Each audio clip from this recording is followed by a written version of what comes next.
Assalamualaikum warahmatullahi wabarakatuh. Dan semangat pagi Bapak Ibu, teman-teman semua. Jumpa lagi dengan saya Amar Hafsan di channel ini. Ya, jadi pada kesempatan kali ini kembali saya melanjutkan pembahasan tentang soal P3K untuk formasi dosen. Jadi di sini sudah sampai di soal 89. Jadi menurut jadwal yang sudah tes bahwa ujian nanti untuk formasi dosen itu dimulai dari hari Jumat ya. Mungkin ada 3 hari yaitu Jumat, Sabtu, Minggu. Jadi saya berharap Bapak Ibu tentu semua memaksimalkan hari yang tersisa sebelum ujian. Baik ya, kita langsung saja masuk ke pembahasan soal-soalnya.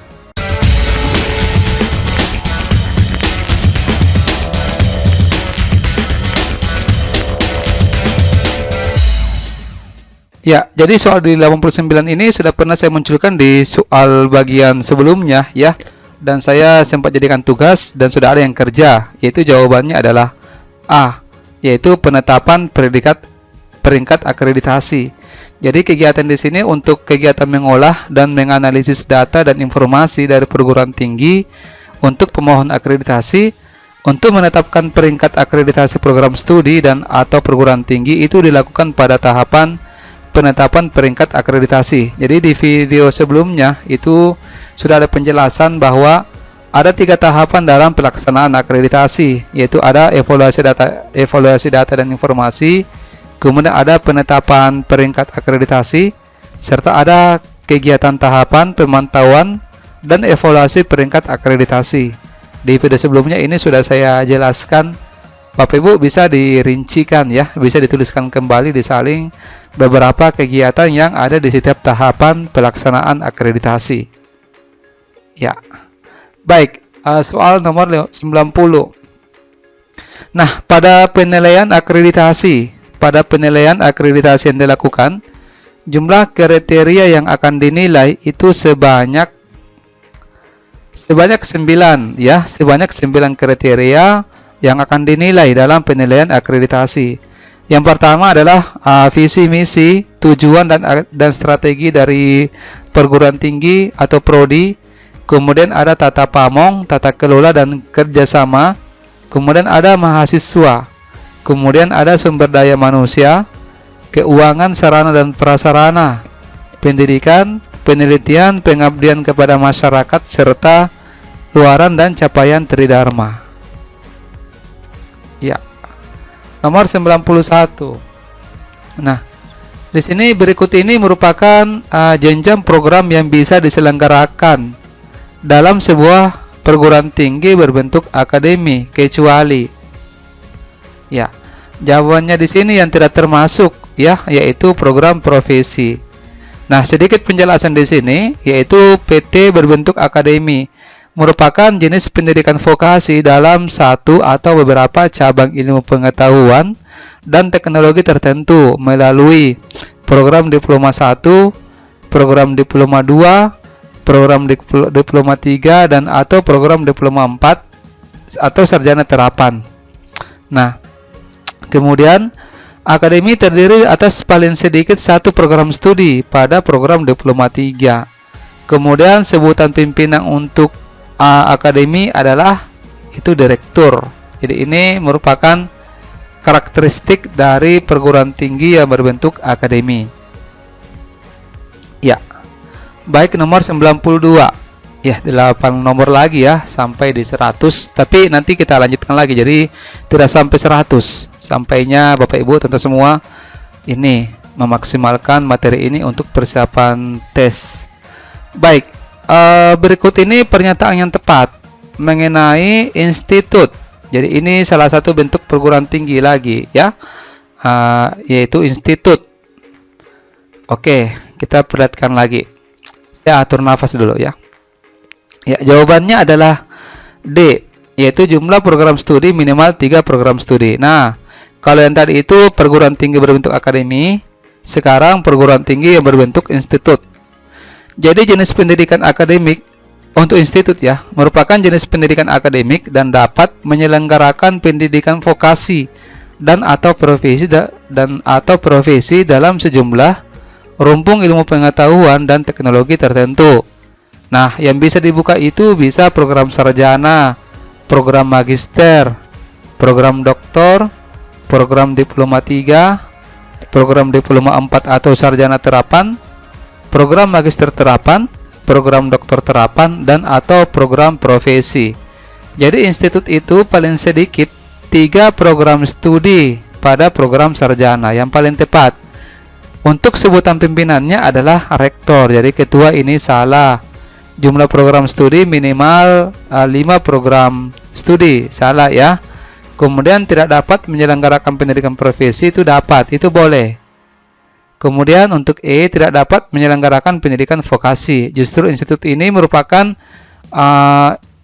lembaga pendidikan tinggi yang bisa menyelenggarakan pendidikan vokasi. Ya. Oke. Nomor 93. Nah, perbedaan antara politeknik dan sekolah tinggi dari segi penyelenggaraan pendidikan mengenai rumpun keilmuan. Ya. Jadi kalau politeknik itu terdiri dari berbagai rumpun keilmuan, sementara kalau sekolah tinggi hanya satu rumpun keilmuan. Misalkan kalau sekolah tinggi itu apakah dia rumpun keilmuannya berbentuk lebih ke arah pendidikan misalkan, ya, ataukah dia rumpun keilmuan tentang teknik saja. Makanya itu kalau kadang ada nama sekolah tinggi keguruan ilmu pendidikan atau sekolah tinggi untuk misalkan selain ilmu kependidikan, ya. Itu perbedaannya. Kemudian nomor 94.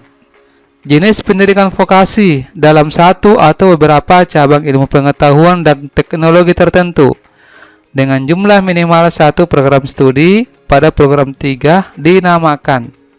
Ya, jadi Bapak Ibu tidak apa-apa ya, cari bagaimana karakteristiknya dari sekolah tinggi, kemudian politeknik, institut, akademi komunitas, serta akademi. Selain yang sudah saya jelaskan tadi. Yang tadi itu kan saya jelaskan akademi, kemudian institut.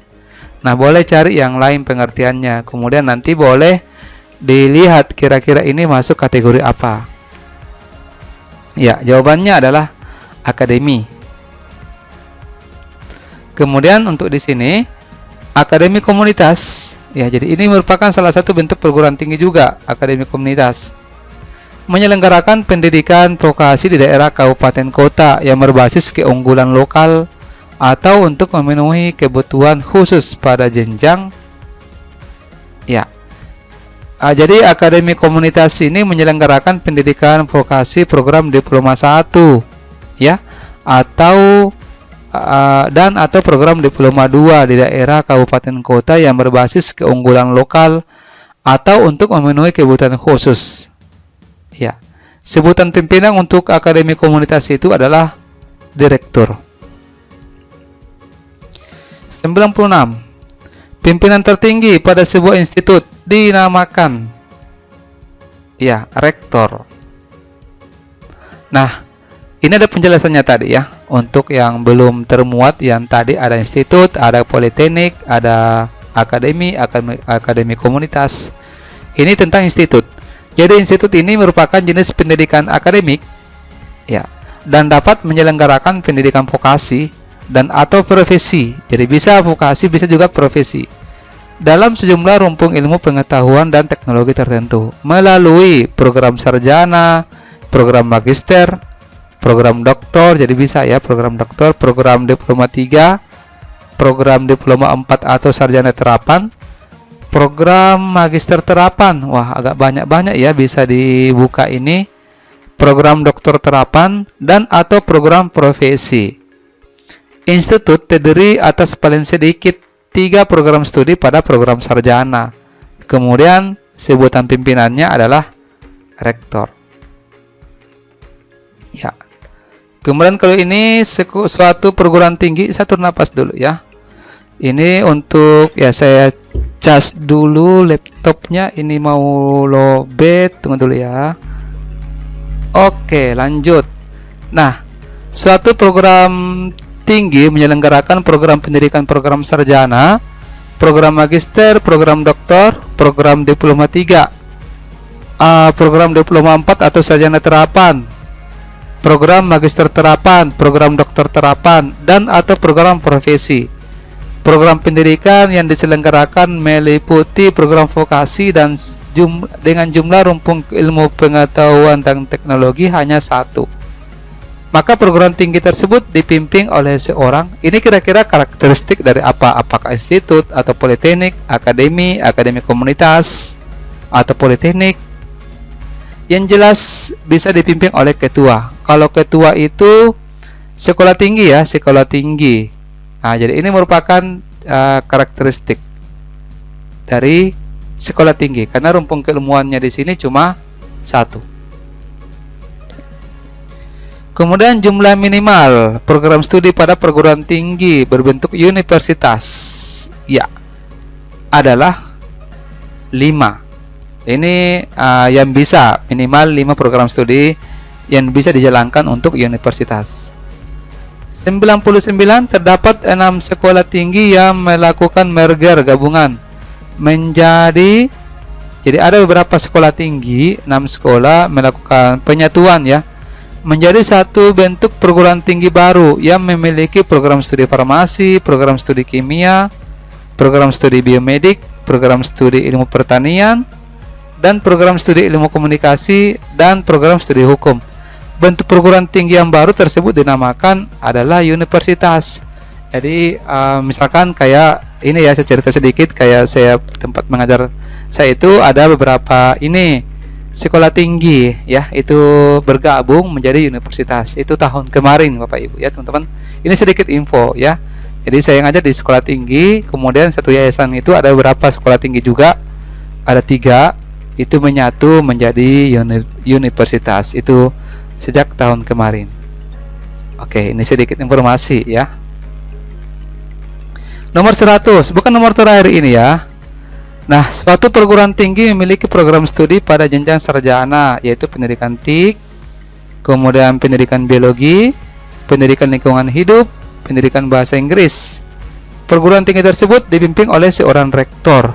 Bentuk perguruan tinggi tersebut adalah institut. D jawabannya. Untuk soal berikut, soal 101. Kenapa soalnya sama ya? Oh ya, mungkin soalnya berulang. Ini soalnya soal ke 101. Seperti biasa Pak Ibu, coba ya dicari dulu jawabannya. Ini lebih ke arah dimensi psikologi ya, enggak apa-apa. Karena salah satu kisi-kisi yang muncul juga adalah dimensi psikologi. Nanti coba-coba Bapak Ibu teman-teman semua coba-coba dikerjakan. Nanti jawabannya boleh dikirimkan di kolom komentar, dan insya Allah di part selanjutnya kita akan diskusikan sama-sama. Baik, saya kira sampai di sini. Terima kasih banyak atas perhatiannya. Wassalamualaikum warahmatullahi wabarakatuh, dan semangat pagi.